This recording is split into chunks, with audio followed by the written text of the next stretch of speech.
శ్యామల అంటే అర్థం ఏమిటి? ఎవరి శ్యామల అనేది మీకు అందరికి సందేహం ఉండి ఉండవచ్చు. శ్యామల ఎవరనున్నది మనం విశదీకరిస్తే, శ్రీమద్ లలితా త్రిపుర సుందరి, భువనేశ్వరి, జగత్ కళ్యాణకర్త్రి అయినటువంటి ఆది అనంత శక్తి అయినటువంటి అంబ ఆ తల్లి యొక్క మంత్రిని.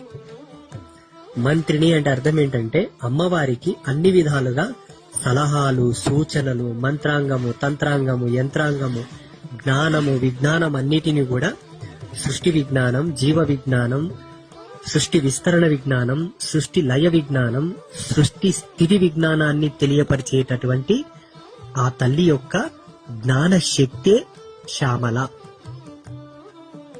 లలితా పరమేశ్వరి యొక్క మంత్రిని. రావణ బ్రహ్మ యొక్క కొడుకులు కూడా ఉపాసించారు శ్యామలా మాతని, వారాహి మాతను కూడా ఉపాసించారు.